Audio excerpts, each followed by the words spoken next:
ফুসফুসে একজন ব্যক্তি কি কি ধরনের জটিলতা হবার শঙ্কায় রয়েছে, শুরুতে জানবো আপনার কাছে। জি, আপনি আগেই যেমন বলেছেন, ফুসফুস আমাদের মানবদেহের জন্য একটি গুরুত্বপূর্ণ অঙ্গ। আমরা জানি মানুষের দেহে দুটি ফুসফুস আছে, ডান এবং বাম। ফুসফুসের প্রধান কাজ হচ্ছে শরীরের অক্সিজেন নেওয়া এবং কার্বন ডাই অক্সাইড অর্থাৎ বিশুদ্ধ দূষিত বাতাসটাকে বের করে দেওয়া। তাই ফুসফুস যেহেতু একটু শরীরের ভাইটাল অর্গান, এর বিভিন্ন ধরনের অসুখ হতে পারে।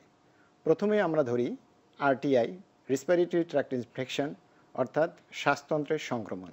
এরপরেই আসে বহুল আলোচিত, যেটা বাংলায় যেটা হানি বলে, এর আছে COPD, ILD, bronchiectasis, post TB fibrosis, post TB bronchiectasis এবং টিউবারকুলোসিস, যেটা বাংলাদেশের সবচেয়ে বেশি হয়ে থাকে পৃথিবীর মধ্যে। পৃথিবীতে যে 10টি হাই বার্ডেন কান্ট্রি আছে তার মধ্যে বাংলাদেশও আছে। এছাড়াও ফুসফুসে পানি হতে পারে এবং সবচেয়ে ঘাতক যেটি ব্যাধি আমরা ক্যান্সার বলে থাকি, সেটাও ফুসফুসে হয়ে থাকে, সেটা লাং ক্যান্সার নামেই পরিচিত।